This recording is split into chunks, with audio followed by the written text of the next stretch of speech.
All right, guys, welcome back to the Everything College Football Podcast. Today, me and Nick are our 2024 Week 0 first game of the college football season being played between Florida State and Georgia Tech, live from Dublin.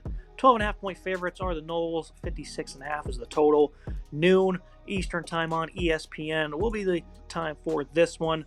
Moving to these Florida State offense to get things started, Nick, DJ Uiagalelei, guy's been kind of having an up and down career in college, from former five-star impressing in Trevor Lawrence's absence to after that just being kind of a bitter disappointment. He was good for Oregon State in spurts. Was never great, though. This is a guy that certainly struggled with accuracy at times. As a pocket passer, hasn't always been the strongest in terms of command. Now he arrives to Florida State, where he's expected to, settle in and be a leader, kind of like Jordan Travis was a season ago. This is a guy that does have some confidence throwing downfield. I think he does a great job of throwing the intermediate game. He's really good off play action as well. So he seemed to really fit the Oregon State offense last year. Still kind of disappointed, though, at the end of the day. This is a guy who I think legs will be used in this game with his physicality. We'll talk about the rushing attack and their matchup here in a second, Nick. But Uiagalelei, there's a lot of weight on his shoulders this season to try and get this team into the playoffs and repeat in this conference. What do you expect to see from him Week 0 in Dublin? The marquee matchup, Week 0, is between two ACC foes. One team that wanted to go to the playoff last year, thought they deserved to do so, the defending conference champions, left out in the end, and now they're hoping to get back with a point to prove and make the first year of the expanded playoffs. And a lot of that will rely on DJ, who steps in and replaces a really strong quarterback they had last year, who moves on to bigger things in his career. This Florida State team is hoping to figure out what they can do. This is a team that has, some potential, I think, but DJ has a lot to build on and has a lot to do. He was not, is not great at Clemson. I always believed in him. I thought he was going to be a great player at Clemson coming out of high school. I thought he could be the next guy to take over like Trevor Lawrence did. Absolutely disappointed me and ended up moving on to Oregon State, where I thought he was going to have a great season. But when you look at the actual stats, he had a very similar season to his 2022 campaign, and honestly worse in some stats. Had one less touchdown, had a 5% less comp rate, and had about 100 more passing yards, but had the same number of picks at 7. So he wasn't really able to hit that next level out there, out west in Corvallis, and now he moves back east, going back to the ACC, to Florida State, where he has a weaker wide receiving room and a weaker running back room. I have a lot of question marks for this Florida State offense. I think there's certainly question marks across the board. I think they're going to have a struggle to put up a ton of points in this game as they kind of feel things out. He needs to settle in. I don't know how settled he'll be in this early matchup against a conference opponent on national television, a very watched game. I think he'll be a little unsettled, make some mistakes early on before getting comfortable in the game and eventually leading Florida State to the win. But it's going to be shaky at times. I think it's going to be shaky throughout the season for DJ and company down there in Tallahassee. And again, I think his legs will be used in the run game a good bit, and I think at least 4 different players will have 5+ carries here. Because I don't think this is the strongest running back room for FSU, but they do have some versatility. They can certainly spread the wealth throughout the year. Odell Williams being more of a power back. Lawrence Tafali's had some big plays and runs and receptions at times. Jalen Lucas, they might use him a lot as a special teams player, but he also has a lot of speed, significantly undersized, so he can certainly break off a few. So I think this run game against the team, it was 131st last year against the run. They were no good in Georgia Tech at times at slowing down the run. And, Trey Benson obviously departs. This is a very good Florida State offensive line led by guys like Darius Washington and Maurice Smith. A lot of experience here. It's going to be a heavy dose from this rushing attack, Nick. And I certainly think that will also play into Uiagalelei's favor. Because, again, he's great off the play action. He can really fire some missiles in that intermediate range, crossing routes off that said play action. So I think that's going to be the approach here for me, and that's what I'm going to be looking to see for Florida State in this specific matchup. I do think a lot of play action is the key to success early on here.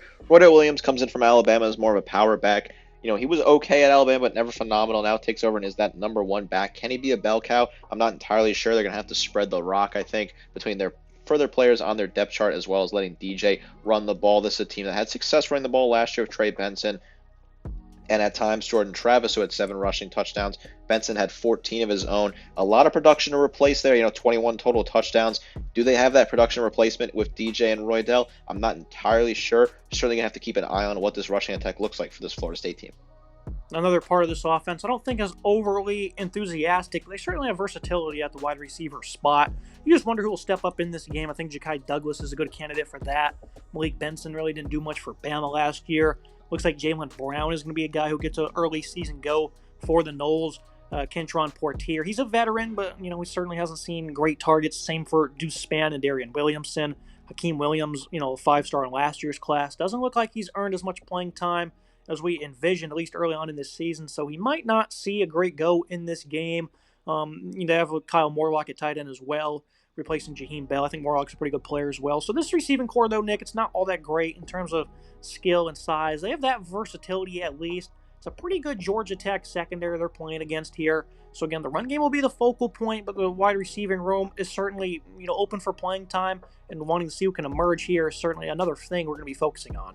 This wide receiver room has some solid pieces, but again, got to replace a lot of production they had last year. Malik Benson, I think, is a pretty interesting ad. He can do a lot for you. Jaylen Brown is not a bad ad either. These are two guys you plug in and could see some success from. Ja'Kai Douglas, I think he's a really solid player in the slot. Expect Douglas to get a lot of targets. He's a player that returns from last year's team. He had 14 grabs, 243 yards, and 17.4 yards per grab. No touchdowns for him. Look to see if he can potentially be a red zone target this year for a change. This wide receiver room does have some better rotational depth. Deuce Spann is also involved in there in the slot. He could be a decent piece.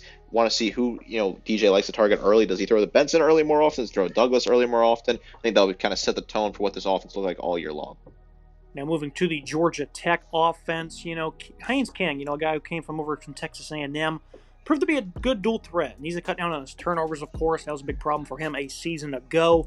But he was splendid in terms of production and being that dual threat asset that you look for at quarterback. And he's the type of guy who can certainly be a game changer. Did have those 16 interceptions, completed only 62%. But he had a lot of yards, 2,800 through the air, 737 on the ground, 37 total touchdowns. Again, this is a guy who can turn this game upside down, Nick. He certainly does. I don't expect him to, have as many turnovers as he did last season.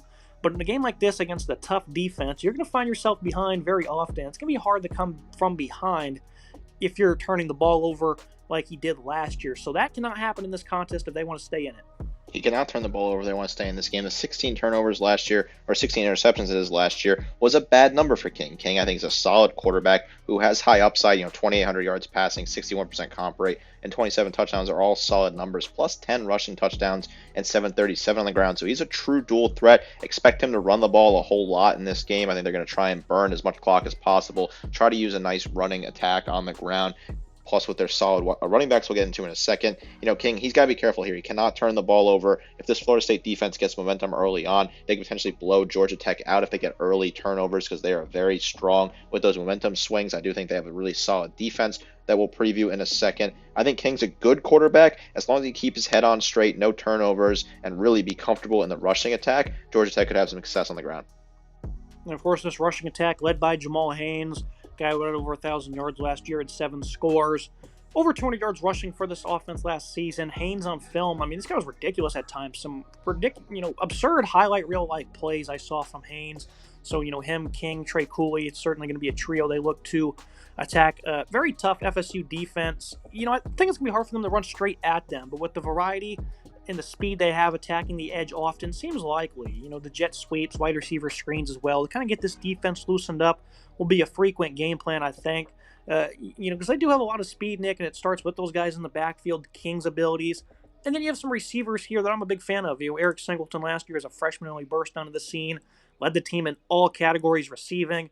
Malik Rutherford was a sophomore right behind him. Chase Lane's a guy who can make plays downfield if he can stay healthy. So they have a couple of different options here. That trio I talk about of Singleton, Rutherford, and Haynes in the supporting cast. These guys have speed and skill to certainly neutralize what is a very good but somewhat depleted FSU front because they do lose, a couple of really important players from a season ago. What's the approach in this game? I think this running back room is solid. I think Jamal Haynes is a really good back who can lead the way for this team. Over 1,000 yards rushing, 7 touchdowns for him last year. Also had 20 receptions. He can be used out of the backfield. I think Georgia Tech has enough in their running back room with Trey Cooley right behind him. I think Cooley is a really solid, underrated back that they have a previous portal ad from Louisville. A guy that you could count on. I think he's a really solid back. Didn't do a whole lot last year, but still a guy that can be successful for this team. He ended up having about 247 yards rushing and 3 scores last year. I think they're going to continue to ground and pound, although I do think Malik Rutherford is a really good wide receiver, while Eric Singleton showed a lot as a true freshman, a solid player that could potentially be involved and get better as time goes on. I think Rutherford was not bad with his 4 receiving touchdowns last year. Singleton had 6 and 714 as a true freshman. The sky's the limit for him. Christian Leary was involved in this offense last year. They hope to continue to get the former Bama product involved. I think this is a Georgia Tech offense that people are sleeping on. I think it's a very solid offense with a good offensive line as well. It's tough with the matchup they have because this offensive line is a solid one on unit, on paper, but this is a very tough matchup from a very strong Florida State defensive line. If they can hold their own, create some nice running lanes, I think Georgia Tech will have success. If they get bullied or ran off, the ball there, it could be a tough night for them. Yeah, that's the last point here. Is the O-line figures to get outmatched in this contest. We'll go ahead and shift to the FSU defense and explain on that further. Patrick Payton, a guy who flirted with the portal briefly, which I didn't understand. He's the guy I picked to win the Conference Player of the Year on the defensive side of the ball. I think he's a tremendous defensive end. Has a great matchup against Ethan McKinney at left tackle. I think that's an area where you might have to help out with some chip blocks. And obviously, the tempo and being able to run the ball will slow down this pass rush, which is certain to be nowhere near what it was last year. But you do have Marvin Jones coming over from Georgia on the other side. Siona Loia from Oregon State. They have some guys who are certainly capable of getting to the passer on the interior. Certainly, again, not as great as last year, but Joshua Farmer's a real standout. Daryl Jackson has good size. I think Daniel Lyons is a player that will be pretty good for them this season. And you kind of want to focus on the middle of their defense as well. DJ Lundy, a big-time veteran who's going to have an important role in this defense this season. Cam Riley arrives from Auburn, who was an average player, I thought, for the Tigers. He at times showcased a quick trigger against the run. This is going to be the matchup we're all looking for, Nick, because the run game is so strong for the Yellow Jackets. This D-line, still very good. Lose a lot of NFL draft talent, though.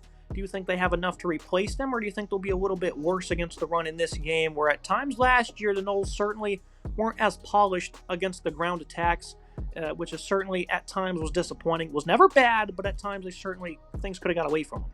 I do think the defensive line will be the big difference maker in this game, which will propel Florida State over the line. The end, I think Peyton and Joshua Farmer are two incredible players. I think Farmer's going to have an incredible season at defensive tackle. I expect him to be a very strong piece on the interior, while Peyton is incredible coming off the edge. A guy last year that was really dominant for this Noles defense. 44 total tackles, 14.5 tackles for loss, 7 sacks for him. Big potential to step up there, while Farmer had 32, 7 total tackles for loss, and 5 sacks. So Farmer, again, another strong player that they return. I worry about the linebacking core because DJ Lundy has a lot on his shoulders. Cam Riley plugs in and hopes to be an effective transfer, but I'm not entirely sure that Riley can be very relied on at this moment in time. He comes over from Auburn, where he was okay at times. Blake Nicholson, as well as it was a true freshman last year, he's going to compete for time middle linebacker. I think the front part of this defense, I think the front defensive line is a very strong unit. It will get past this Georgia Tech offensive line that is weak at times. I worry about the linebacking core. That certainly makes me a little concerned, especially if you get in the open field. I think they might miss a tackle here or there, but the defensive line will have a good day, and I think it's going to be the biggest difference maker. Is they're going to get some key sacks late in the game and kind of throw off this Georgia Tech offense. Now, the secondary is one of the nation's best, and they obviously, again, have an interesting matchup against some talented receivers. And I think tackling in the open field will be important. Miscommunications, avoiding those, because they're going to try and attack you deep downfield, I think, from time to time. Fentrell Cypress, Azaria Thomas, great cornerback duo. Shaheem Brown's a leader at safety. Devontae Brown, he's going to be moving to the safety position. Maybe that's an area you can look to attack. Kevin Knowles looks like the starting nickel, even though Earl Little does come over from Alabama, a guy who some people think is going to be good for them this season. So there's plenty of talent in this secondary. It's going to be hard for Georgia Tech to get things going, Nick. So if this pass rush can really step things up, it's going to be hard to attack downfield. Even though it is, somewhat good receiving core for GT, this is a matchup that they're certainly licking their chops for, Nick, because I think it's one that can certainly dominate out wide. Very strong secondary here. Fentrell Cypress returns at left cornerback, a very good leader. Earl Little Jr. transfers in, a very interesting transfer. I don't know if he's going to play a whole lot in this game, but want to see what he looks like. It's a run out. Shaheem Brown is a fantastic player as well. Devontae Brown is a really solid add in the portal, as well as Zarian Thomas is a great partner for Cypress. This is a strong secondary. I think Georgia Tech. The reason why I think Georgia Tech's not to run the ball a whole lot is because this is a great secondary unit against a young wide receiving core that they could dominate. I think Georgia Tech's key to success is running the ball a whole lot. That's going to be the only way they're going to be able to win this game, in my opinion, because if you pick a battle that's secondary considering King's turnover tendency, that's a losing battle, in my opinion, for the Yellow Jackets. Now you look at the Georgia Tech defense. Again, right here, the 131st ranked run defense. That's certainly not very good. And, they lose their top 4 tackle for loss guys. They do have solid players, Thomas Gore and Romello High, who certainly should help out this run defense. The loss of Kyle Kennard, though, is tremendous. Zeke Biggers on the interior, matched up with Gore. I think it's certainly going to be, a big strong suit for them. Kevin Harris at the other edge spot is important. But you look at a guy like Kyle Efford and, linebacking group that's made up largely of transfers and a couple of young guys, certainly figures to struggle, Nick. I think the run defense overall this year will be better, but I don't know how much better it will be. I think in this game, Florida State, again, they're going to have a lot of different guys running the ball. They're going to look to attack you in a variety of different ways. And I think overall, they're just going to struggle in this game against the run. 200 yards minimum, I say they'll give up. I don't think they'll, get smoked for 350 or anything like that. At times they'll be good. Stepping up in short yardage and in the red zone will ultimately dictate this game. So if you give up yards, that's fine. But if you're successful in those areas, that's going to pay big dividends for you. Which do you see happening? I think they're going to give up yards on the ground, which will cost them in this game. 131st in the nation against the run is just not a good number for them at all. The run defense was very weak last year. I think they returned enough pieces that are solid, but I don't know if they have a total game changer on that defensive line. Thomas Gore was a solid add at nose tackle. I like to see what Gore can do. He comes over from Miami/Georgia State, where he's kind of bounced around. Can Gore get things together after a solid season at Georgia State? Zeke Biggers, I like him. I think Biggers is a good player that can be a strong asset, but he has to step up. He only had 1 sack last year and 4 tackles for loss with 40 total tackles. He needs to find a way to be bigger on that defensive line and get some numbers early on for this team. Kevin Harris, he's got to be strong as well. Another guy that's got to find a way to get the numbers up this year if this team wants to be successful against the run. He only had 1 sack last year as well, so not good enough numbers from this defensive line. They got to find a way to put pressure on DJ, make him uncomfortable, make him make mistakes if they want to be competitive in this game. Now, the best part of their defense, I think, is the secondary. We talk about the matchup against a younger wide receiver group with a quarterback who has tendencies to be inaccurate and at times make poor decisions. I think at safety with Miles Brooks, he's coming off a very disappointing season, but has shown flashes in the past of being a high-level player. Him and Clayton Powell-Lee, one of the better safety duos in the country. So I think giving up big plays downfield, unlikely in this contest. They pick up guys like Warren Burrell and Zachary Tobe at corner, and they're going to, probably rotate with Amari Harvey and Rodney Shelley. I thought the secondary last year would be good, Nick, and I think it's going to be good once again this season. But in terms of this matchup, giving up big plays doesn't seem likely, but if they are getting beat up on the ground, staying disciplined and not getting beat up against that play action is going to be, a major key for the Yellow Jackets defense. But if they can slow down the run, this game might play right into their favor because I think the secondary has winnable matchups across the board. This is a good secondary unit that returns enough pieces. Clayton Powell-Lee is a really solid player. Rodney Shelley, I like him at left cornerback. His partner, Marion Harvey, is a solid piece as well that returns. They got to be careful against play action. That could certainly be a way to beat them. And the DJ likes to run play action and kind of find a way to develop his plays with that. If he's effective with the play action, this could be a tough day for Georgia Tech. I think they got to find a way to stop the run. The secondary is good. I think they have a nice matchup against some young wide receivers and a quarterback that has a point to prove. If they can get a turnover too early on and swing the momentum, that could be huge for Georgia Tech. I just think Florida State will be able to run the ball against this team and kind of make that a moot point. I think the play action will be huge for Florida State here. If they bite on it, Georgia Tech could be in for a long day. Tail of the tape, team comparisons. Pretty straightforward here. I think FSU has the edge largely in the trenches. I think they're better at linebacker. Both secondaries good. The nose, though, much better. And then at the offensive skill positions, I think Georgia Tech has the advantage. And I don't know if fans are going to beat on the table saying they have every edge across the board. Again, I'm just not over-enthused by the supporting cast or the quarterback. And even though King did throw a lot of interceptions, it's not act like the gun on the other hand is incredibly accurate in his own right. So I think these are pretty accurate, and I know there's going to be a lot of discussion and a lot of people upset with these. How do you fare them? I think this is fair. I think the quarterback, Hayes King, has shown that he's a better quarterback right now in a better position, in my opinion. I think the running back room for Georgia Tech is absolutely leaps and bounds better than what they have at Florida State. I think Jamal Haynes is incredible. The wide receiver room, you're splitting hairs, but I do think there's enough proven commodities at Georgia Tech to give them the edge. The offensive line, defensive line, that's an easy one for Florida State. I think those are both incredibly strong units in the trenches. Linebacker, maybe you give it to Georgia Tech. I think I would flip it personally and give Georgia Tech the advantage at linebacker. That's the one that I would change from you. I think Kyle Effort's just that good of a player and really can be a good leader. The secondary, I think, does belong to Florida State with a really strong unit, although this is a very fair tail of tape. This is a very fair match between two balanced teams in the same conference. Interesting take there on the linebacking groups. Looking at the final thoughts and prediction. Keys to the game for Georgia Tech: play fast, attack the edge, showcase more physicality versus the run. And for FSU, you want to look to expose that weakness on the ground and don't allow their speed to get loose because they're going to try and do things with those pass catchers that you certainly got to be prepared for, and I think they will for the most part. I think Georgia Tech will keep this close. I think they will cover in this game. I think this is an underrated ball club coming into this season. I definitely think at times, though, they will go stagnant when it comes to running the ball, but they'll also have success as well, and King will make some good plays with his legs to extend drives. And I think, again, Florida State's going to have a rotational run game, a lot of different guys getting involved, and I think from time to time that play action will go ahead and allow them to pick up 15 to 20 yard chunk plays. Nothing major. I don't think they'll have any 40 or 50 yard passing plays downfield against those safeties. And I think if Georgia Tech, again, can slow down the run to a better tune than we're expecting, the secondary might have a bit of a good opportunity there. I think this will be a good game, Nick. Great way to start off the season. Phenomenal option for Dublin. I know Notre Dame Navy, I think it was last year, got to go. Fun game to see the season, right? But we didn't think it'd be close. And this one, I definitely think it could potentially go either way, which would be crazy to see Georgia Tech pull off the upset.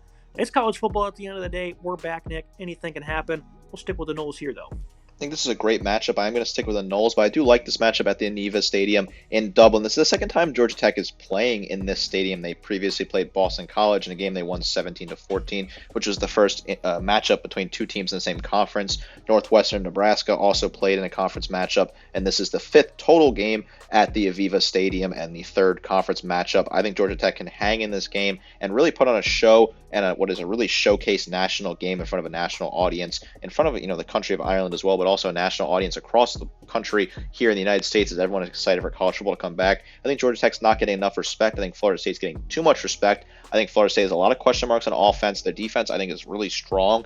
Outside of linebacking core, I'm a little worried about that, but I think the defense is really strong for Florida State. The offense worries me. I really wonder what DJ can do. I really wonder what the running back room looks like. I wonder what the wide receivers can do for that Florida State offense.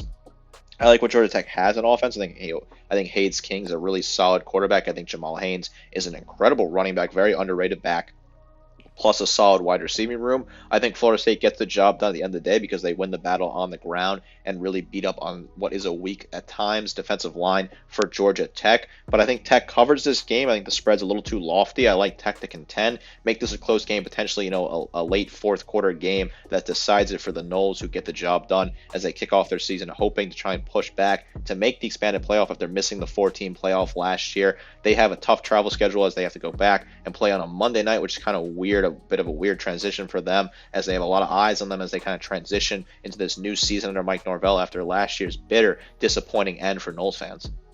Here for today's episode. As always, Nick, appreciate you joining me. One down of many to go this season. It's going to be incredible. Super excited for college football to be back. We worked all off season very hard putting together previews. Football is coming back this week. You and I are both so excited. I cannot wait to stare at my TV on Saturday and watch this game. Make sure you guys like, comment, subscribe. See you next time.